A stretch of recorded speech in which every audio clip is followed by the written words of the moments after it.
뭐니 뭐니 해도 미국 식민지인들의 가장 큰 저항을 불러온 세금, 바로 차조례법입니다. 토마스 페인이 만들었던 상식이라는 47페이지짜리 정치 팜플렛입니다. 커먼센스였죠. 미국이 영국으로부터 독립하는 게 상식이다라고 이 커먼센스에 적혀 있습니다. 이 미국 독립혁명 당시에 아메리카노가 탄생했다는 겁니다. 커피가 만든 미국 독립혁명은 어떤 모습일지 제 강연에서 한번 살펴보시기 바랍니다. 미국 역사의 시작은 난민의 역사입니다.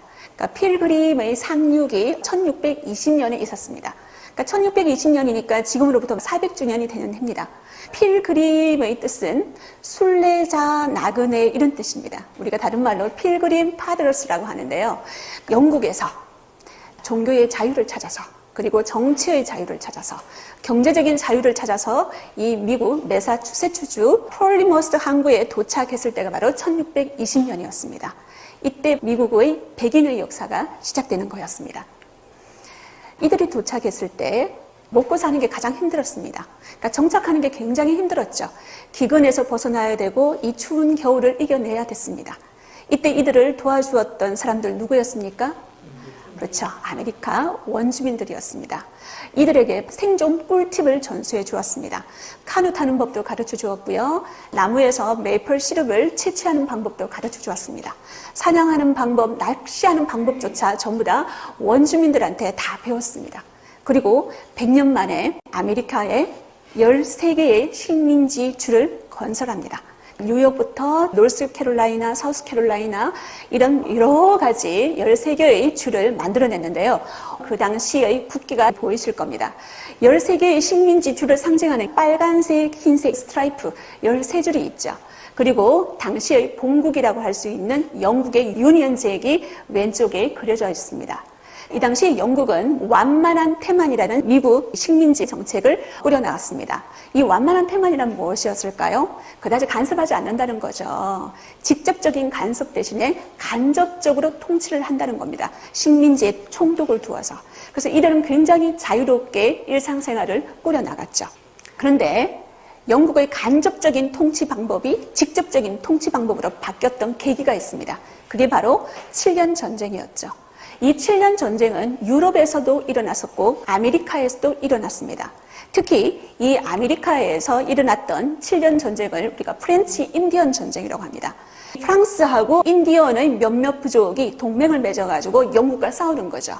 그러면 이 프렌치 인디언 전쟁은 왜 일어났을까요? 이 북미 대륙 식민지 쟁탈전이라고 할 수가 있습니다. 바로 프랑스와 영국 간이에요. 누가 이겼을까요? 영국이 이겼습니다. 그래서 이 영국은 전쟁에 이겼음에도 불구하고 7년 동안이라는 긴 전쟁 기간 동안 굉장히 재정난이 심해졌습니다. 재정적인 압박을 받기 시작합니다. 여러분 혹시 캐나다에 가면은 퀘벡이라고 들어보셨습니까? 이 퀘벡주에서 주로 사용하는 언어가 뭐였어요? 프랑스어였죠. 프랑스의 식민지였던 게 바로 이 캐나다의 퀘벡주라고 할 수가 있습니다. 이때부터 영국 소유로 넘어가게 된 거죠. 7년 전쟁을 치르고 난 다음에 재정 압박을 받았던 영국은 영국 조지 3세가 아메리카 식민지 이런 세금을 부과하기 시작합니다. 첫 번째 부과했던 세금이 설탕세입니다. 1764년에 이 설탕세를 시작으로 해서 인지세 그리고 차조례법이 순서대로 통과가 되는데요. 우선 설탕세부터 살펴보도록 하겠습니다. 설탕이 들어가는 게 굉장히 많지 않습니까? 여러분 우리가 술을 발효할 때도 뭐가 필요합니까? 설탕이 필요하죠. 그리고 커피 먹을 때도 설탕이 필요하죠.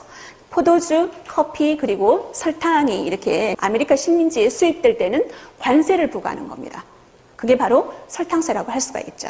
근데 이 설탕세가 굉장히 이 식민지인들한테는 아픈 부분이 있었습니다.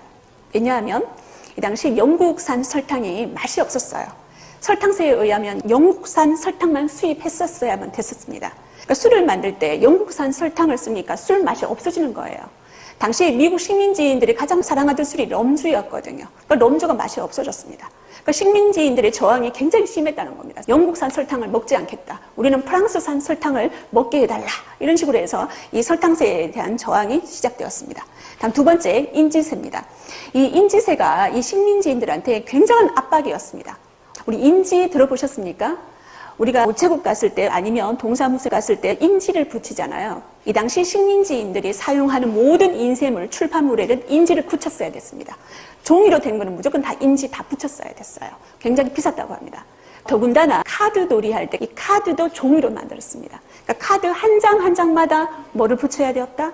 인지를 붙였어야 됐다는 거죠. 그만큼 영국이 재정 압박을 심하게 받았다는 겁니다. 그리고 타운센드법이라고 있습니다. 이 타운센드는 영국의 재무장관의 이름인데요.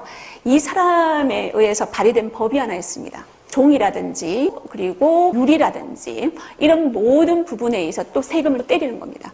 일상생활용품에 세금을 때리는 게 바로 타운센드법이었습니다. 그런데 뭐니 해도 미국 식민지인들의 가장 큰 저항을 불러온 세금 바로 차 조례법입니다.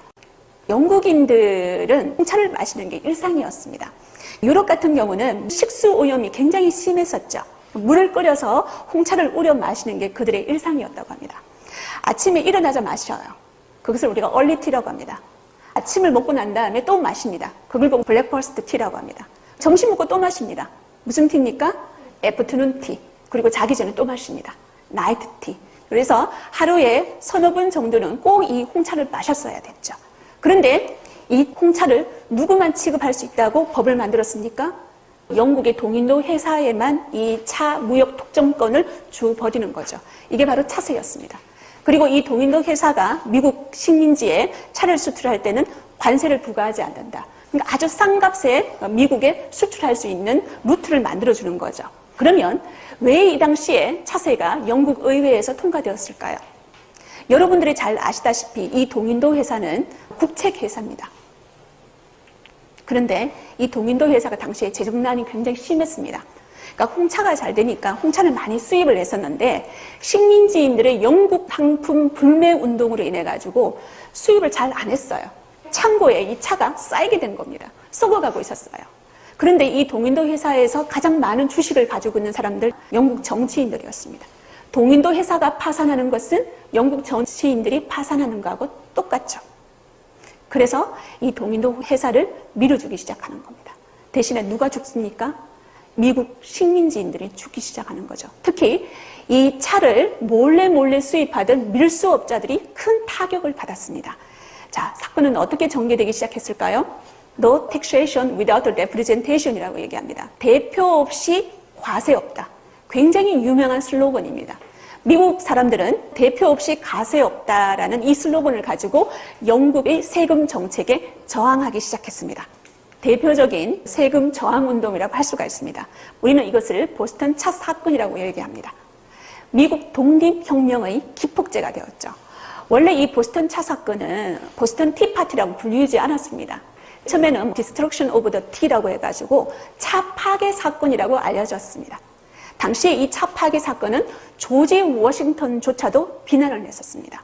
그러면 이 보스턴 차 사건이 어떻게 일어났는지 자세하게 한번 살펴보도록 하겠습니다. 지금 여기 그림이 나와 있는데요. 오른쪽에 보시면 어떤 복장을 하고 있는 백인들이 있죠. 무슨 복장을 하고 있습니까? 인디언 복장을 하고 있습니다.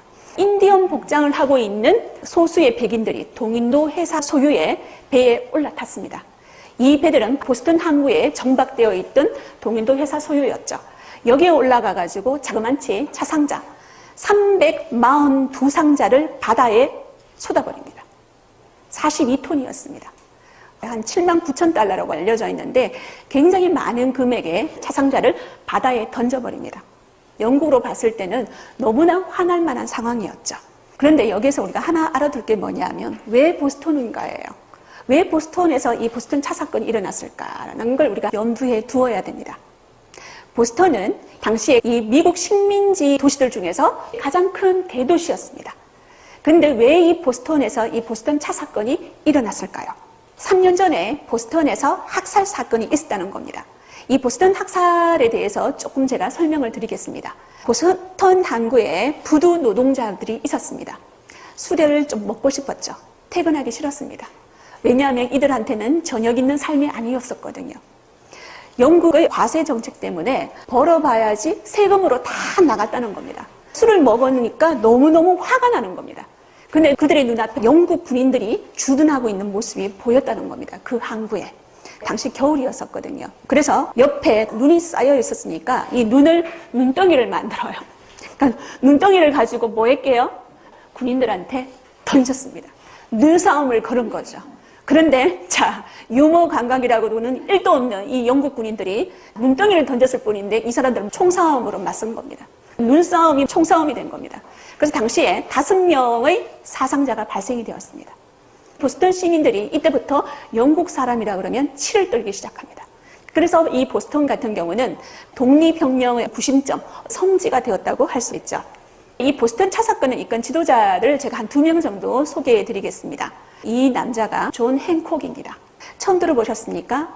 이 사람 굉장히 유명한 사람입니다.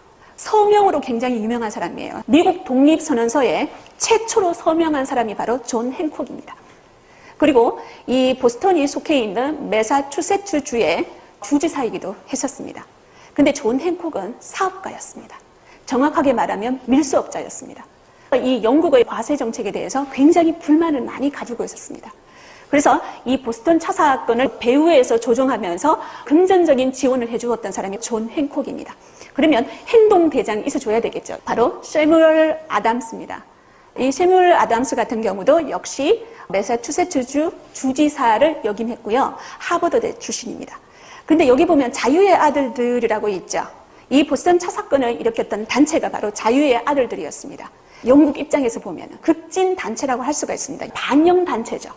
이 사회 조직, 시민단체를 만들어서 영국에 저항했던 인물이 바로 세뮤얼 아담스라고 할 수가 있습니다. 그런데 영국이 가만히 있을 수가 없죠. 영국의 보복이 시작됩니다. 참을 수 없는 법을 만들어냈습니다. 참을 수 없는 법. 어떤 식으로 해서 참을 수 없는 법인지 살펴보겠습니다. 보스턴 차 사건이 일어났던 매사추세츠의 자치정부를 해산시켜버립니다.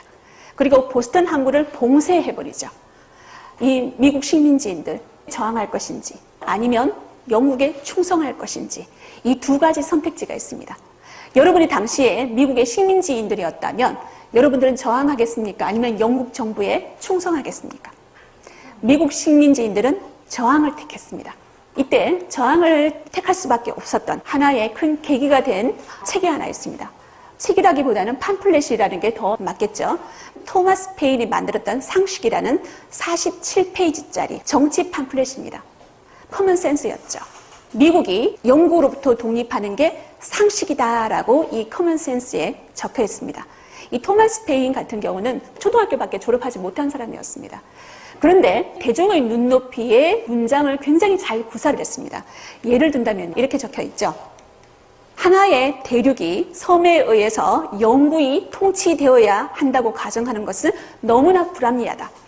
여기서 하나의 대륙은 어딥니까? 미국이죠. 아메리카입니다. 섬은 어딥니까? 영국이죠. 자, 그런데 이 비유가 굉장히 걸작입니다. 자연을 보라. 위성이 그의 행성보다 큰 경우는 어디에도 없다. 영국과 아메리카의 관계도 그런 자연의 질서를 뒤집을 수 없으며 따라서 서로 다른 체계에 속한다고 보는 것이 타당하다라고 이 커먼센스 상식에 적혀 있습니다. 이 커먼센스 같은 경우는 미국 독립혁명 당시의 어떤 민병대들의 필독서라고 할 수가 있습니다. 그러니까 민병대들이 이 상식을 읽고 난 다음에 더욱더 단합이 되었고 그들의 조직력이 더 강화되었다고 할 수 있고요. 미국 독립전쟁에서 미국이 영국을 무찌르고 독립을 쟁취하게 된 결정타라고 할 수가 있습니다. 미국 독립혁명은 어떻게 진행되었을까요? 조지아주를 제외한 12개 주 식민지 대표들이 한데 모였습니다. 우리는 이것을 대륙회의라고 하죠. 1차 대륙회의가 있고 2차 대륙회의가 있습니다. 1차 대륙회의 때 드디어 민병대가 창설이 되었습니다. 의병이라고 생각하시면 됩니다. 이 민병대가 창설이 되었고 매사추세츠주가 앞장을 씁니다. 그리고 버지니아주에도 민병대가 창설이 되었는데 바로 조지 워싱턴 장군이 이끌게 되죠. 자, 그러면 이 민병대에 대해서 한번 살펴보도록 하겠습니다. 보스턴 콘코드라는 소도시에 세워진 민병대원 동상입니다. 이 동상을 보면 당시 민병대들이 어떤 모습이었는지 알 수가 있습니다. 왼손에 쟁기를 들고 있고요. 오른손으로는 총을 들고 있습니다. 농민군이었다는 거죠. 농부들이 평상시에는 농사를 짓다가 공동체를 위해서는 가감히 일어서 가지고 저항을 한다는 겁니다. 우리 민병대들을 미국에서는 뭐라고 하냐면 미니트맨이라고 합니다. 미니트맨. 이 미니트맨은 공동체가 위협을 받을 때 1분 만에 출동한다, 이런 뜻을 가지고 있습니다. 이 민병대의 정신이 이 이름에 잘 녹아있다고 할 수가 있습니다. 여러분 혹시 미국에서 총기 사고가 자주 일어나는 거 아십니까? 그래서 이 총기 규제에 대해서 미국 정치권에서 굉장히 큰 화두가 되기도 했었고, 지금까지 선거철만 되면 이 총기를 규제해야 될 것인가 말 것인가, 바로 여기에서 그 문제가 나오기 시작했다는 거죠. 그거는 제가 나중에 다시 이야기 한번 해드리도록 하겠습니다. 이 민병대가 첫 스타트를 끊었을 때가 바로 콩코드와 렉싱턴이라는 도시입니다. 여기 보면 보스턴이 보이시죠? 이 보스턴 북서쪽에 위치해 있던 도시였습니다. 그런데 영국 주둔군한테 이 콩코드에 민병대들이 무기와 탄약을 숨겨놓고 있다는 첩보가 들어왔습니다. 그래서 영국 주둔군이 이 콩코드로 떠났습니다. 그런데 이 렉싱턴 같은 경우는 콩코드로 들어가는 입구라고 할 수가 있죠. 여기에서 민병대와 영국 주둔군이 부딪히게 되는 거죠. 우리는 이것을 렉싱턴 콩코드 전투라고 이야기를 합니다. 미국 독립혁명의 서막이라고 할 수가 있죠. 언제입니까? 1775년 4월 19일입니다. 미국 독립혁명은 이때 시작되었지만 우리의 민주주의 혁명은 1960년 4월 19일이죠. 이 4월 19일이 굉장히 의미가 있다고 할 수가 있습니다. 여러분, 이 렉싱턴 콩코드 전투는 미국 역사에서 기적이라고 불립니다. 왜냐하면 민병대 같은 경우는 한 번도 군사훈련을 받지 못했습니다. 그런데 당시 영국 군인들은 유럽에서 최강 정규군이었습니다. 전 세계 최강 정규군을 상대로 한 번도 군사훈련을 받지 못했던 이 민병대가 싸워서 이겨냈습니다. 당시 사상자 수가 영국군은 273명이 사망을 했고요. 미국 민병대는 95명밖에 사망하지 않았습니다. 안전 대승이었다고 할 수가 있죠. 아까 제가 총기 소지에 대한 문제를 얘기했었는데요. 미국 수정헌법 제2조에 그 내용이 잘 나와 있습니다. 이 제2조에는 이렇게 적혀 있죠. 규율을 갖춘 민병대는 자유로운 주의 안보에 필수적이다. 그래서 무기를 소장하고 휴대하는 인민의 권리는 침해할 수 없다라고 되어 있습니다. 이 민병대가 주축이 되어서 미국 독립혁명을 일구어냈다는 것은 미국 시민들의 자부심이었습니다. 전통이었습니다. 이들은 스스로 총을 들어가지고 그들의 자유와 생명, 그리고 재산, 그리고 공동체를 지켜냈죠. 이 민병대는 독립전쟁이 끝나고 난 다음에 해체가 됩니다. 하지만 그들은 총을 버리지 않았습니다. 그 총을 가지고 19세기 개척시대 때 인디언에 맞서서 싸우기 시작했다는 거죠. 그리고 그들의 재산과 그들의 가족과 그들의 공동체를 지켜냈습니다. 그래서 미국에서 이 총기 소유는 그들의 권리가 되었습니다. 바로 자기 방어 수단이 되었다는 거죠. 그러니까 미국에서 이 총기 소지를 금지한다는 것은 굉장히 어렵습니다. 굉장히 오랜 전통이잖아요. 200, 300년이 된 전통이라고 할 수가 있죠. 렉싱턴 콩코드 전투 이후에 영국 조지 3세가 선전포고를 합니다. 북미 식민지의 반역자들이 미국에 있는 나의 백성들을 선동하여 반란을 일으켰으며 군대를 모아서 입법부, 행정부, 사법부를 장악했다. 드디어 선전포고를 합니다. 그런데 결과는 어떻게 되었을까요? 독립전쟁의 대단원의 막이 요크타운 전투로 끝이 나게 됩니다. 바로 1781년이었죠. 요크타운 전투에서 영국군 사령관 콘 윌리스가 항복하는 모습입니다. 1783년 9월 3일 날에 파리 조약이 체결되었고 미국은 마침내 영국으로부터 독립을 했습니다. 세계 최초의 민주공화제 정부가 탄생이 된 겁니다. 바로 미합중국의 탄생입니다. 여러분들이 잘 알고 있는 자유의 여신상이 보이죠? 왼손에는 독립선언서를 가지고 있고 오른손에는 횃불을 들고 있습니다. 바로 자유를 상징하는 거죠. 그런데 이 자유의 여신상이 누구로부터 받은 선물입니까? 프랑스로부터 받은 선물이죠. 미국 독립 100주년을 기념해서 프랑스로부터 받은 선물이었습니다.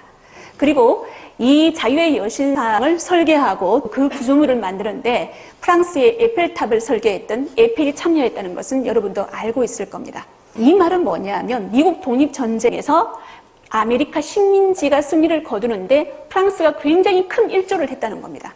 정규군을 미국 본토에 파견을 했습니다. 그리고 막대한 전쟁 지원금을 미국 민병대에 보내기 시작했습니다. 왜 프랑스가 그렇게 했을까요? 영국의 라이벌이었기 때문이죠. 7년 전쟁에서 영국에 했던 그 보복을 아메리카 식민지인들을 통해 해보고자 하는 것이었습니다. 그런데 미국 독립전쟁은 혁명이라는 이름으로 불리기도 하는데요. 왜 혁명일까요? 미국 독립선언서에 그 내용이 잘 나와 있습니다. 미국 독립선언서는 아시다시피 토머스 제퍼슨이 초안을 만들었고요. 기초위원들 5명이 몇 날 며칠을 밤새워가지고 만들어냈습니다. 잠시 한번 읽어보고 가도록 하겠습니다. 미국 독립전쟁이 혁명인지 여기에 나와 있습니다. 모든 인간은 평등하게 창조되었으며 창조주로부터 몇몇 양도할 수 없는 권리를 부여받았고 그런 권리들 중에는 생명, 자유, 행복 추구가 있다. 이 권리를 확보하기 위해서 정부가 사람들 사이에 조직되었고 정부의 정당한 권력은 피지배자들의 동의에서 나온다라는 겁니다. 만약에 이 정부가 이 목표를 파괴할 때는 이 피지배자들, 인민들은 이 정부를 바꾸고 폐지할 수 있다는 그 권리가 미국 독립선언서에 나와 있습니다. 다시 말해서 이 미국 독립선언서는 우리가 알고 있는 로크의 사회계약설, 천부인권, 그리고 계몽사상이 녹아 있습니다. 민주주의 혁명 정신이 바로 여기에 녹아 있다는 거죠. 그래서 우리가 미국 독립전쟁을 미국 독립혁명이라고 이야기하고 프랑스 혁명 그리고 영국 혁명과 더불어서 세계 3대 시민혁명에 포함시키고 있습니다. 그런데 이 미국 독립혁명 당시에 아메리카노가 탄생했다는 겁니다. 그러면 왜 아메리카노가 이 당시에 탄생했을까요? 아까 제가 홍차세, 차세에 대해서 언급을 했었습니다. 차세로 인해서 동인도 회사가 차무역을 독점을 했었죠. 그래서 미국 식민지인들은 굉장히 비싸게 차를 먹을 수밖에 없었습니다.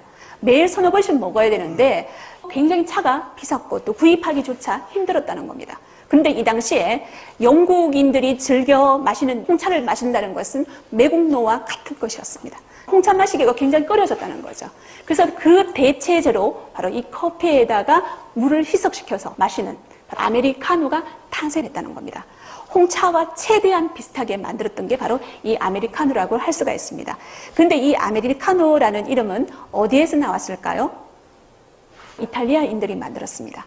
세계대전 당시에 이탈리아인들이 미국인들이 마시는 커피를 보고 굉장히 이상하다고 생각했습니다. 저도 이탈리아에 가봤지만 그들은 보통 에스프레소를 많이 마십니다. 그런데 이 미국인들이 마시는 커피는 굉장히 옅었습니다. 그래서 이 이탈리아 병사들이 아메리카노라고 했습니다. 아메리카는 미국인이라는 뜻이고요. 노는 이탈리아어로 처럼이라는 뜻입니다. 그러니까 미국인들이 마시는 커피, 미국인들처럼 마시는 커피를 아메리카노라고 하죠. 그런데 이 말은 이런 의미가 내포되어 있습니다. 양키들이 먹는 꾸정물이라는 부정적인 의미가 있는 거죠. 그래서 저는 이 미국 독립혁명에서 커피는 자유다라고 이야기를 하고 싶습니다. 왜냐하면 왕이 없어도 되는 거죠. 미국 사람들은 당시에 왕이 없어도 된다. 그리고 홍차 없이도 된다. 홍차로부터 영국 왕으로부터 자유를 쟁취했다는 것입니다. 바로 이 커피의 힘이라고 할 수가 있죠.